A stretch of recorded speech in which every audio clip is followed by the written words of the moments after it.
سبحان الله وبحمده سبحان الله العظيم. ازيكم ايها الشباب الرائعين، ايها زوافين الاساطير، اهلا بكم في القسم ال15 بالنسبه ليكم والثالث بالنسبه لي من حكايه يونجاي الفارس المدمر. فلو ما شفتوش الاقسام الفتاكه اللي فاتت هتلاقوها في القناه او من قائمه التشغيل اللي هتظهر لكم دلوقتي حالا. وبدون مقدمات ما تنسوناش دايما من اللايكات، ويلا بينا نكمل فورا اللي فات وبنكمل بقية الأحداث. وبنرجع عند يونجاي بطلنا اللي بنرجع بفلاش باك صغيرة ليه، وبنشوفه بيقول هكون أنا الطعم، عشان كده أرجوكم اهربوا خلال الفترة دي. فبيقول له وولكر أنت بتقول إيه؟ كان لازم أكون أنا الطعم. ولكن هنا بيقاطعه يونجاي وبيقول له لأ، ده أنا في حاجة لازم أختبرها، وبيكون قصده على قلادة الخداع، واللي من خلال استهلاك شوية سحر منها ممكن الشخص يستخدم المهارة بتاعتها، وبالمهارة دي فكل الهجمات الجسدية بتمر عبر جسد الشخص اللي لابس القلادة، وبالحالة دي مش هيتحمل الشخص اللي لابسها اي ضرر مادي. وبعدها بنرجع عند الارشدوق بالك اللي بيقول سحرهم انتشر في كل المكان، بين انه في حد منهم بقى هو الطعم. فبتقول له ريليزيا هل هتقتله؟ فبيقول لها بالك اتجرأ وحطم كرتي الكريستالية، ده انسان وقح. فبتقول له ريليزيا لا، ده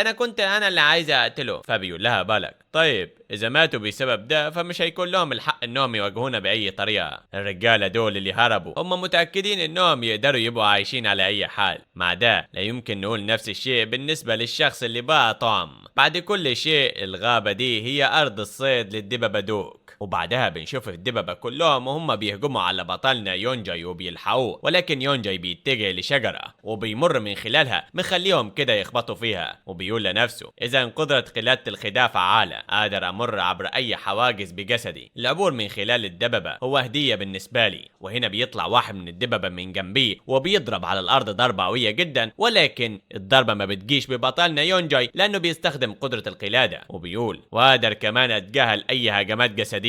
وبيستخدم كمان بطلنا يونجاي 98 وقت الترجيع، ويقدر يتحكم بالزمن بتاعه، وبيعتمد ده على التركيز على المهاره ذات نفسها، وبيقدر يقتل اول دب من حواليه. وبيقول لنفسه اكيد تحت تاثير مهاره الخداع هجماتي ما بتاثرش بيهم كمان، انا ممكن الغيها بس اثناء الهجوم. هي بتستهلك مقدار هائل من السحر، ولكن لو استخدمتها بحذر انا قادر اقاتل بدون ما اتعرض لاي اصابات. وبعد كده بنشوف الارشيدوق متعصب وبيقول هو ايه ده، هو بيقتل كل الدببه بتاعتي. فبتقول له ريليزيا فين؟ بالمكان اللي فيه البشر الكتير. فبيقول لها بالك لا، هم قضوا على عدد صغير واختفوا من شويه، ده الشاب اللي بقى ورا طعم. فبتقول له ريليزيا لازم يكون ده قوي جدا. وهنا بيطلع شخص من وراهم بيقول اذا كان بالقوه دي كلها لازم يكون وولكر ألفين، ده احد افضل المقاتلين البشريين، وده الشخص اللي اسر شيفمان وهو عايش. فبيقول له بالك اذا هو الشخص اللي اسر شيفمان. فبتقول ريليزيا انا عايز اقتله بالك اديني البشري ده اديهولي. فبيقول لها بالك اعملي اللي انت عايزاه يا ريليزيا، في كلا الحالتين هينتهي الموضوع نفسه على اي حال. فبتفرح ريليزيا قوي وبيكمل بالك مهما بيكون اذا كان الشخص ده هو اللي ماسك شيفمان هيكون ده منطقي.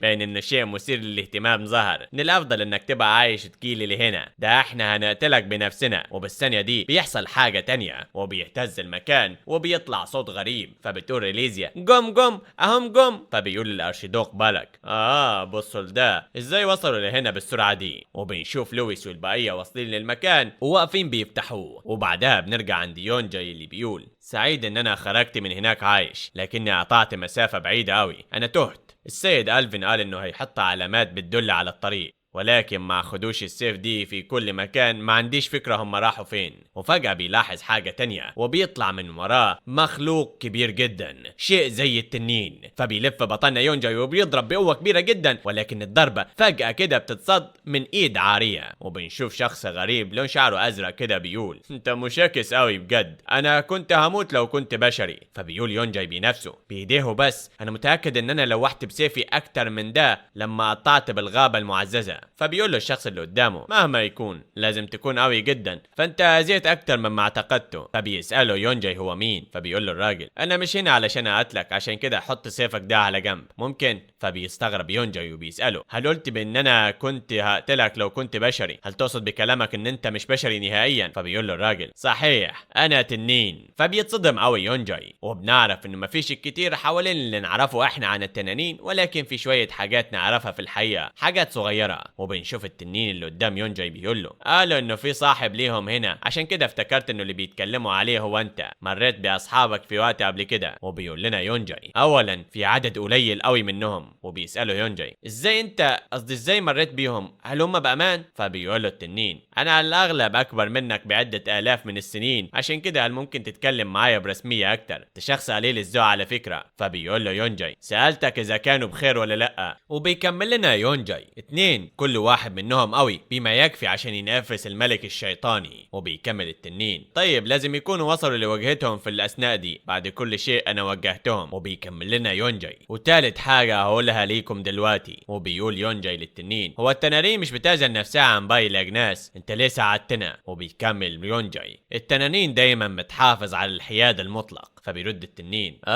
بغض النظر عن هيئتي البشريه افتكرت ان انا كنت تنين بكل سهوله. فبيقول له يونجاي انا اقدر اشعر بشيء مش بشري منك. فبيكمل له التنين فهمت، في مجموعه من الحاجات المزعجه حوالين هيئتي الاصليه زي ما انت شايف، فمن الاسهل ان انا اعيش بالطريقه دي. على اي حال سالتني انا ليه ساعدتكم صح يا رفاق؟ انتم يا رفاق اللي هتساعدوني. فبيستغرب بطلنا يونجاي من كلامه، وكأنه التنين ده بيلمح لحاجه مختلفه تماما عن اللي بيعرفه بطلنا عنهم.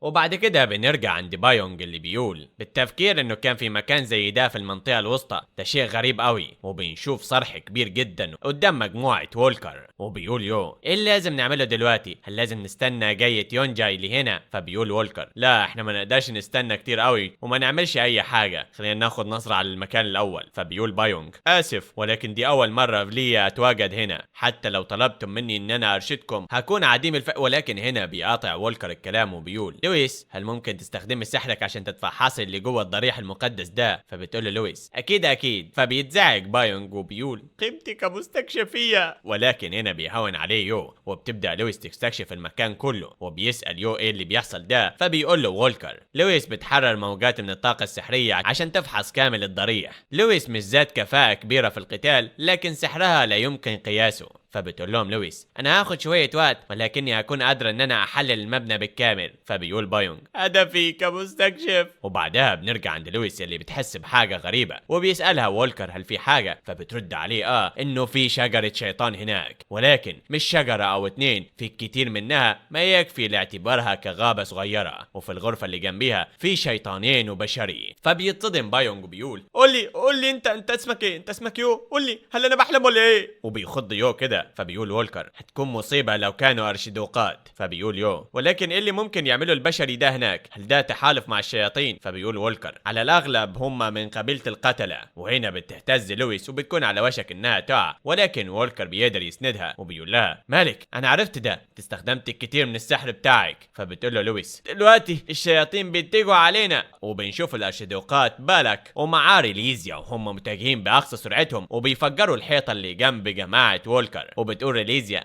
مانا حصلنا على شيء ممكن نقتله اخيرا. فبيقول لها بالك اهدي شويه يا ريليزيا. فبيقول بايونج قرون واجنحه دول ارشيدوقات. فبيقول وولكر اللعنه فجاه كده طلعوا. فبتقول البنت ريليزيا وولكر الفين، هل انت وولكر الفين؟ فبيقول لها وولكر وانت ازاي عارفاني؟ فبتهجم البنت عليه واللي اسمها ريليزيا بضربه قويه جدا، ولكن وولكر بتكون رده فعله مناسبه قوي وبيصد الضربه وبيقول لها انت عديمه الصبر تماما مش كده؟ فبتقول له ريليزيا انت قوي جدا، انت عاجبني. ولكن وولكر بيلوح بالسيف بتاعه وبيبعد ريليزيا اللي بعيد وبيقول لنفسه بقت الامور صعبه شويه مع وجود 2 من الارشيدوقات، هيكون الموضوع صعب شويه مع عددنا حاليا. ولكن هنا بيتصدم وولكر بحاجه تانية وبيقول انت ليه انت هنا ترينر؟ فبيقول ترينر خمن ده. فبيقول له وولكر اذا ده هو الحال انت كنت الخيل اللي ما بيننا صح؟ فبيسالوه الارشيدوقات هل هو صديقهم؟ فبيقول لهم ترينر لا ما عنديش اي حاجه معاهم. فبيقول له بالك طيب هلا مشكله بان احنا نقتلهم يعني؟ فبيقول له ترينر هل بتطلب موافاتي؟ فبيكمل بالك لا شعرت ان انا كنت عايز اسال السؤال ده. ودلوقتي اذا ايها البشريين انا مش عارف ازاي وصلتم لهنا بالسرعه دي، لكن ده مش قلقني نهائيا. وبتقول ريليزيا ربما عازوا يموتوا اسرع بكتير. وبيكمل بالك دلوقتي خلينا نشوف بالنسبه لي افتكر ان انا هقطع الولد داك اللي حطم كرتي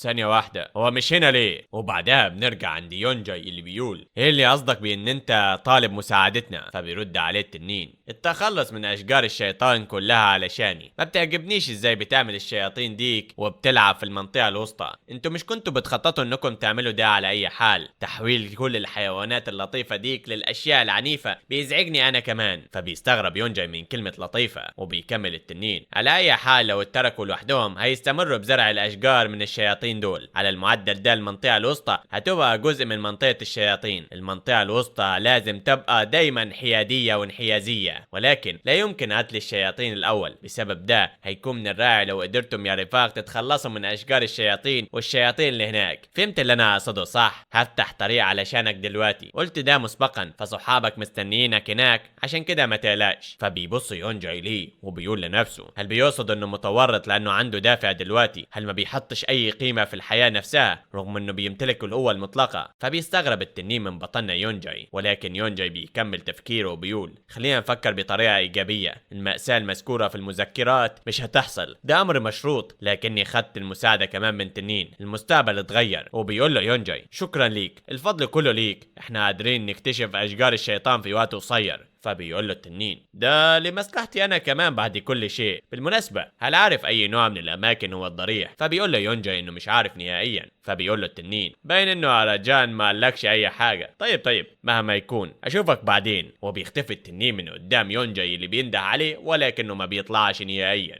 وبيكمل يونجاي طريقه. وهنا بنشوف التنين بيبص عليه من فوق وبيقول ظهور مفتاح جديد، ايه لازم اعمله بخصوص الشيء ده؟ فبيطلع صوت من فوقيه بيقول مفتاح. فبيكمل التنين البشري داك. فبتقول له البنت هل للسبب ده انت ساعدته؟ فبيقول لها التنين مش للسبب ده بجد، ولكن ما عجبنيش ازاي بالك بيعبس هنا وهناك. على كل حال ايه اللي بتعمليه انت هنا؟ فبتقول له البنت بيتخذ الملك الاعظم شويه اجراءات مش كويسه. فبيقول لها التنين بجد هما كمان؟ فبتمشي البنت بعدها وبيجي التنين علشان يمشي، ولكن قبلها بيقول امل انك تبقى مفتاح انهاء الحرب الطويله والممله دي ايها البشري اللي اسمك يونجاي. وبعدها بننطلق مرة تانية عند وولكر ألفين اللي بتهجم عليه ريليزيا، ولكنه بيطير دراعها بضربة واحدة، بس هي بتكمل هجومها بالضربة التانية ولويس بتساعده بالحاجز بتاعها. وبنشوف بايونج بيقول ترينر انت ليه خنت البشرية قولي؟ وبيهجم هو وبايونج على ترينر اللي بينسحب لورا وبيقول انا مش خاين، ده بيتعلق ببساطة بغريزة النجاة. هل لسه ما فهمتوش؟ فبيستغربوا الاتنين من كلامه. وبعدها بنرجع عند بالك اللي بيقول بالنسبة لشخص قدر يطيح بشيفمان انت ضعيف قوي، على ما يبدو انت مش الشخص اللي واجه ال30 دب كمان. فبيقول وولكر بنفسه دي اللي يقدر يتمدد ويتحرك بسهولة، ده لا يمكن قطعه سريع. هيكون الموضوع صعب لو كنت عايز اقلل المسافة اللي ما بيننا. اذا كان الشيطان ده وحيد فمش هتكون مشكلة،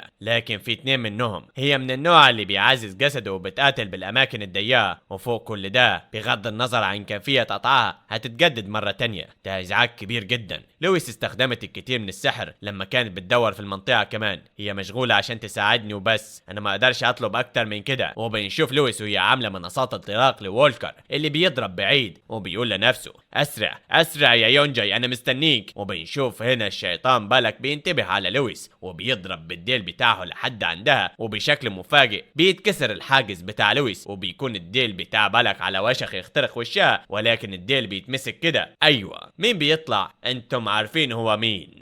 يونجاي. فبيقول وولكر انت جيت اخيرا يا اخي. فبيقول بالك ايه انت مين؟ وبنشوف يونجاي ماسك ديل بالك وبيسأل انت اتأذيت يا لويس؟ فبتشكره لويس على المساعدة. وبعدها بيكمل بالك مش كان انت الشخص اللي دم الكريستالتي وذبح الدببة الخاصة بيا؟ فبيقول له يونجاي اذا انتم كنتم الاتنين اللي بيشوفونا فبتقول له لويس ارجوكم حذر دول ارشيدوقات. فبيقول الارشيدوق بالك سواء كان الوقت داك مع ابراهام او في جاران والشجرة الشيطانية بين انك بتتدخل في طريق خططنا مرة ورا التانية. خلينا نشوف اذا كنت تقدر تقف في طريقنا مرة تانية. وبيهجم عليه بالك بديله وبتقول له لويس خليك حذر ده مش مجرد ديل بسيط. فبيقول يونجاي انا اهتم بالشيطان ده عشان كده انت ادعمي السيد وولكر ألفين. وبيستخدم بطلنا قلادة الخداع وبيقدر انه يعدي من خلال الديل وبيوصل عند بالك بسرعة قصوى وبيلغيها وبيضرب ضربة قوية جدا لبالك اللي بيتراجع لبعيد. وبيقول اذا ده واحدة من الاغراض اللي بتستخدموها انتم البشر في بعض الاحيان، ليها مهارة مفيدة بجد، لكن انك تعتمد على شيء بيخليك ضعيف زي ده مش هتعمل اي حاجة. وبيطلق بالك نيران سوداء كبيرة جدا،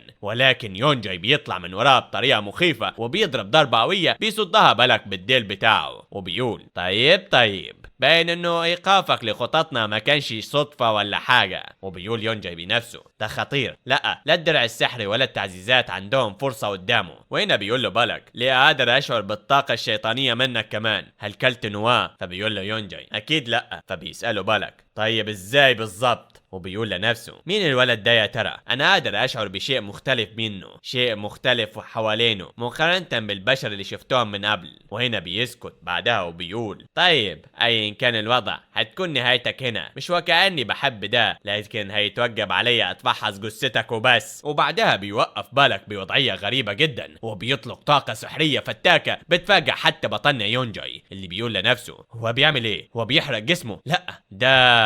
وبيظهر بعدها بالك بشكل تاني وبيقول الجسد ده مش مريح اطلاقا ليا، والشعلات عديمة النكهة دي مش كويسة نهائيا. وبنشوف بالك بشكله الغريب وهو راكب حصان شيطاني وبيكمل لكن دي آلة مثالية للقتل. دلوقتي ايه رأيك نحظى بشوية مرح؟ وبنرجع عند ترينر اللي بيهاجمه يو، فبيصد الضربة اللي جاية عليه وبيكمل بايونج بضربة قوية بيرجع فيها ترينر لبعيد، واللي بيقول مش هيتم حسم شيء على المعدل ده، انا ما كنتش عايز استخدمها على الرغم ان انا ممكن ينتهي بيا الموضوع ميت لو خدت وقت اكتر من السيد بالك او السيدة ريليزيا. فبيتفاجأ يو هو وبايونج من الطاقة الشيطانية اللي بتطلع من ترينر، وبيقول يو الشخص ده باين انه ما كانش بشري من البداية اصلا. وبنشوف ترينر وهو طالع له قرون وحواليه طاقة شيطانية مظلمة بتنزل بالشوم. وبعد كده بنشوف لويس واقع على الارض وهي تعبانه جدا وبتقول لنفسها جسمي بيرفض انه يسمع لي اي امر، انا استخدمت الكثير من القوه السحريه دفعه واحده. وبنشوف بالك هو بيهجم على يونجاي، وبينما ريليزيا بتهجم على وولكر بتكمل لويس بنفسها التفكير ان انا هبقى عاجزه في وقت زي ده لما يقاتلوا الكل بشده، لا في الوقت الحالي انا محتاجه اركز على استعاده قوتي السحريه. وهنا بنشوف بايونج بيقول هل هاجرت انسانيتك بجد ترينر؟ هل فاكر انك تكون قادر انك ترجع للعالم الحقيقي بالشكل ده؟ وبنشوف ترينر هو بيضرب بايونج ضربات كتيرة جدا وبايونج بيحاول يصدها، ولكن ترينر بالقوة الشيطانية بتاعته بيكون اسرع من بايونج وبيضربه ضربة في نص بطنه وبيخبطه في الحيطة. وبنشوف يو هو بيبص على بايونج، ولكن ترينر بيطلع من وراه وبيقول له انت بتبص فين بالظبط؟ وبيضربه بسيف من ظهره. وبنرجع عند المعركة ما بين وولكر وما بين الارشدوقة ريليزيا، وبنشوف وولكر بيهجم عليها بهجمات كتيرة ولكن ريليزيا بتقدر انها تصد الهجوم بتاعه بايدها. وبيتراجع بعدها وولكر لبعيد وبيقول ده مش شيء سهل نهائيا. فبتقول له ريليزيا انت تعبت بالفعل، ده ممتع قوي بالرغم من كل ده، قاتل اكتر انا عايزه اكتر. فبيقول لها وولكر افتكرت انه لو فضلت اقطعك هتوصلي في النهايه للحد الاقصى وتوقفي تجديد، لكن ده مش باين انه هيحصل. حتى لو قطعت اطرافك او قطعت فيكي بما يكفي عشان اشوف امعائك فانت بتستمر انك تتجددي. فبتقول له ريليزيا ايوه ده صحيح. فبيقول لها وولكر رقبتك قلبك ودماغك هما اهم اجزاء في جسم الانسان، مش باين انك مختلفة في الموضوع ده نهائيا، عشان كده انا بس فكرت انه الموضوع يستحق ان انا اقطعك على الاقل في واحد من الاماكن دول. وبعدها بنرجع عند بالك والمعركة اللي بتجري ما بينه وما بين يونجاي، واللي بيضرب ضربات كتيرة على يونجاي باللهب الاسود بتاعه ويونجاي بيتراجع لبعيد. فبيقول له بالك الموضوع مش ممتع لو فضلت تجري كده، واجهني بغطرسة زي ما عملت من شوية. وبينط بالك بالحصان بتاعه لفوق وبعدها بيستخدم قوة كبيرة جدا وبيضربها على الارض، بس بطلنا يونجاي بيستخدم قدرة غريبة وبينط لفوق بالهواء وبيوصل عند بالك اللي بيحس بالضربة اللي جاية عليه من بطلنا وبيلف اللهب الاسود بتاعه وبيوجهه عند يونجاي اللي بيستخدم الدرع السحري. وبيقول لنفسه البتاع ده قوي بشكل سخيف، رمحه بيطلق نيران بلا نهاية ولو قربت منه كتير فالحصان اللي راكبه بيعمل شيء زي ده وبيضرب نار كمان. من خلال القدرات وحدها ما عنديش اي فرصة ضده، ولكن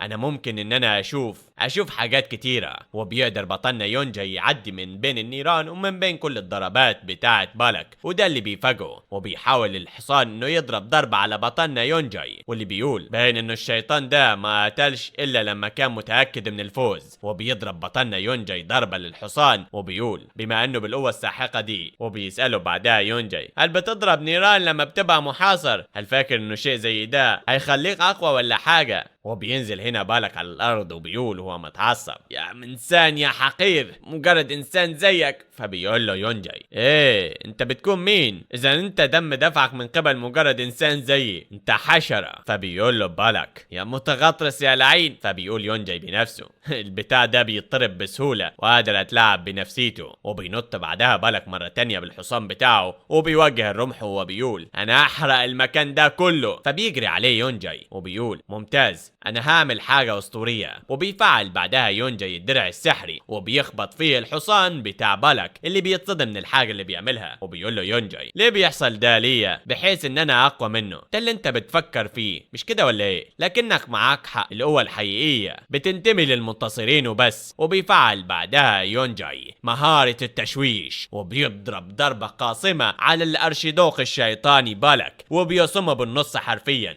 فبيتجنن بالك قبل ما يتقطع بالنص كده وبيقع بعدها بالك هو مقسوم نصين كده على الارض قدام بطلنا يونجاي. وبيقع يونجاي على الارض وبيقول: كان ده خطير قوي، انا حالفني الحظ بكل تاكيد، لو اخطأت في الهجوم الاخير لكنت انا بقيت الشخص اللي واقع على الارض. اذا كان ارشيدوق شيطاني بالقوه دي فاي مقدار ملوك الشياطين يا ترى؟ وبيبص على الاشخاص وبيقول: يا ترى الاشخاص التانيين عملوا ايه؟ مش باين ان انا محتاج اساعدهم. وبنشوف والكر بيقول: باين انه ده كل اللي في الموضوع بعد كل شيء، صح؟ تجددك بقى ابطأ بكتير. وبنشوف ريليزيا وهي متقطعه حرفيا من قبل والكر وبتساله: ازاي؟ فبيقول لها والكر: بتسالي ازاي ممكن يحصل شيء زي ده؟ مش ده واضح؟ تحركاتك اتغيرت. فبتتصدم ريليزيا وبيقول لها والكر: انا بقول لك انه ده كان سهل قوي، من اللحظه اللي قلت بيها ان انا هستهدف مناطقك الحيويه مستوى دفاعك الضار للمناطق دي خفضت دفاعاتك باماكن تانية بينما بتحمي المناطق الاساسيه، وحتى انك بدات تتصرفي بشكل اكثر سلبيه. انت مبتدئه قوي مش كده ولا ايه؟ فبتتعصب ريليزيا وبتقول له: انت يا واخدي على عين اخرس. وبتطلق كل الطاقه بتاعتها. فبيقول لها والكر: يا ترى دلوقتي اي دراع لازم اخد المره دي؟ وبتهجم عليه ريليزيا ولكن والكر بيديها السيف في نص دماغها كده وبيرشاه حرفيا في نص دماغها وهو بيقول: بصي اهو بكلمه واحده مني وانت بقيتي كده بالفعل، دي هي النهايه. وبيشطرها بعدها والكر بالنص. اما من ناحيه تانية فبنرجع عند بايونج اللي بنشوفه متفاجئ وبيقول: يا ترى ايه دلوقتي اللي بيحصل ده؟ وبنشوف بعدها